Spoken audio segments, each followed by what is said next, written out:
प्रत्येकाच्या घरात ना कोणी असतं त्याला शिमला मिरची अजिबात आवडत नाही आणि बऱ्याच जणांना शिमला मिरची आवडत नाही, पण एखाद्यालाच असती जी आवडते आणि फक्त एखाद्यासाठी बनवून खायची म्हणलं की खूप कंटाळा येतो. पण तुम्ही जर अशा प्रकारे हे वाटण बनवून जर तुम्ही शिमला मिरची बनवली ना, तर कोणाला कळणार पण नाही की ही शिमला मिरचीची भाजी अशा प्रकारे पण लागू शकते आणि त्याची चव म्हणजे इतकी छान लागते. तुम्ही एकदा नक्की ट्राय करून पहा. या प्रकारे वाटण बनवून तुम्ही नेहमी ही शिमला मिरची बनवसाल ही मला खात्री आहे. चला तर वेळ न दवडता लगेच आपण रेसिपीला सुरुवात करूयात. तर इथे मी घेतलेले आहेत शिमला मिरची, जिला बऱ्याच ठिकाणी ढोबळी मिरची पण म्हणतात आणि खूप छोटे छोटे आहेत, तुम्ही बघू शकता. आणि ह्या खूप कोवळ्या पण आहेत, जेणेकरून हे शिजतील लवकर आणि यात जो मसाला आपण जो वाटण भरणार आहोत तेही खूप जास्त लागणार नाही. तर आपल्याला काय करायचं आहे, सुरीच्या किंवा चाकूच्या साहाय्याने याची देठ अशा प्रकारे काढून घ्यायची आहेत आणि यातल्या ज्या बिया आहेत त्या पूर्णपैकी काढून घ्यायच्या आहेत. अजिबात बी ठेवायचं नाही याच्यामध्ये. बोटाच्या साहाय्याने पण तुम्ही याला काढून घेऊ शकता किंवा चमच्याच्या मागच्या साईडने पण याला काढू शकता. तर अशा प्रकारे तुम्ही बघू शकता मी पूर्ण ही अशी शिमला मिरची रिकामी करून घेतलेली आहे आणि यातल्या सगळ्या बिया काढून घेतलेल्या आहेत. अशाच प्रकारे आपल्याला सगळ्या जे हे ढोबळ्या मिरच्या आहेत किंवा शिमला मिरच्या आहेत यातले जे बिया आहेत आणि वरचे देठ आहेत ते काढून घ्यायचे आहेत. खूप जास्त कट करायचं नाही, फक्त जे देठाची साईड आहे तीच कट करायची आहे. आणि इथे मी काढून घेतलेले आहेत एका प्लेटमध्ये. बिया काढल्यानंतर सगळ्यात महत्त्वाचं काम, जी पण भाजी जी आपल्याला भरून करायची आहे तिला अशा प्रकारे मीठ चोळून घ्यायचं आहे. तर या शिमला मिरचीला ना मी आतल्या साईडने अशा प्रकारे बोटाला मीठ लावून सगळीकडून लावून घेत आहे, म्हणजे जे मीठ आहे ना ते मस्तपैकी पाणी सोडेल आणि आपला जो वाटण आहे याच्यातमध्ये जे भरायचं तेही मस्त प्रकारे या भाजीमध्ये मुरेल. तर आणि जी ही बाहेरची जी साल आहे शिमला मिरचीची हिला पण मस्तपैकी चव येईल मिठाची. तर सगळ्यात पहिल्यांदा आपण एक कढईमध्ये ना तेल ठेवलेलं आहे, थोडंसं जास्त आहे.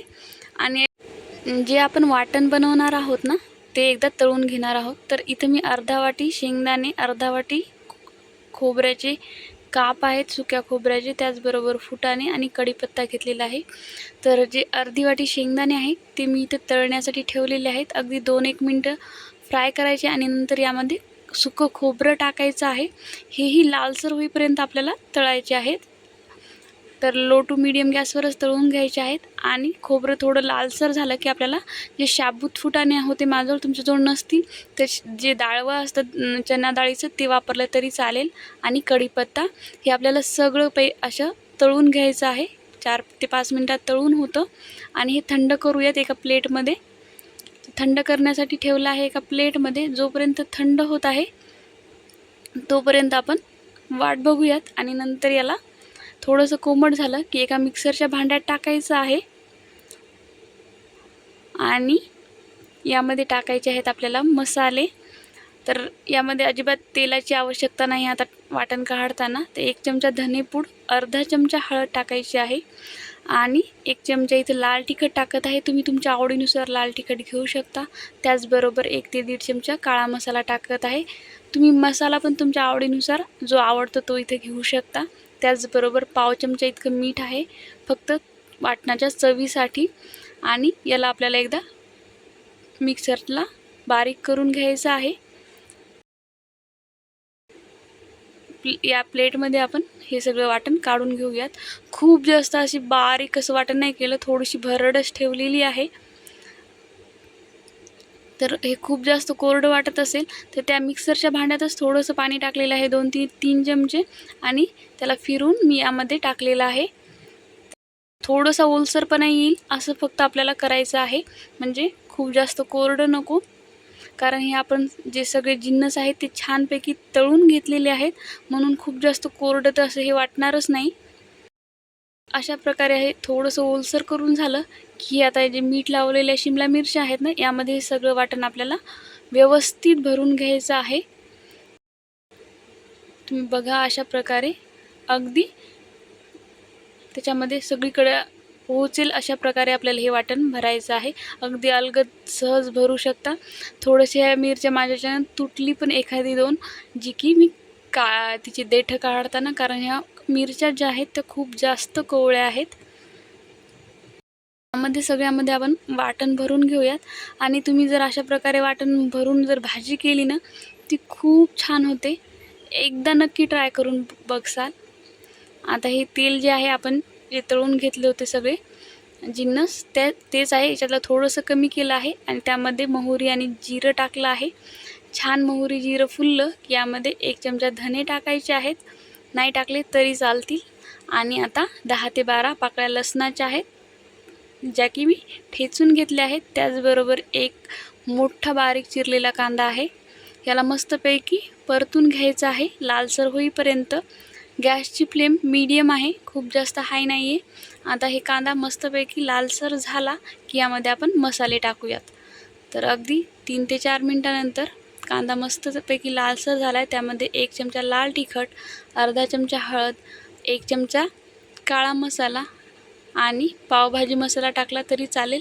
आणि 2 ते 3 पानं कढीपत्त्याची, कारण आपण कढीपत्ता अगोदरच ज्या मिरचीमध्ये आहे वाटणामध्ये तो घातलेला आहे. नाही घातला तरी चालेल, कोथिंबीर घाला.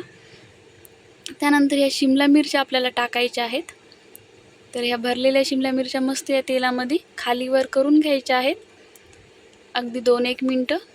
आणि याला झाकण ठेवून फक्त 2 मिनटं आपल्याला वाफवून घ्यायचं आहे. 2 ते 3 मिनटं. फक्त थोडासा कलर चेंज होईल शिमला मिरचीचा. आणि इथं बघा अगदी हलकासा कलर चेंज झालेला आहे शिमला मिरचीचा. आणि या तेलामध्ये मस्तपैकी या तेलाचा वास या शिमला मिरचीमध्ये गेलेला आहे. थोडीशी भुरकट कलरची झालेली आहे, तुम्ही बघू शकता. आता काय करायचं आहे, यामध्ये टाकायचं आहे आपल्याला जे वाटण उरलं होतं शिमला मिरचीमध्ये भरून ते. माझं इतकंसं 2 ते 3 चमचे उरलं होतं ते मी सगळं टाकलेलं आहे. आणि याला एकदा परतून घेऊयात या तेलामध्ये, म्हणजे सगळ्या मिरचीला लागेल आणि तेल पण छान लागेल फोडणीचं. आता काय करूयात, यामध्ये टाकायचं आहे आपल्याला गरम पाणी. पाणी अगोदरच गरम करून घ्यायचं आणि अगदी अर्धा-पाऊण ग्लास आपल्याला पाणी टाकायचं आहे. फक्त ही मिरची आपल्याला थोडीशी शिजवून घ्यायची आहे.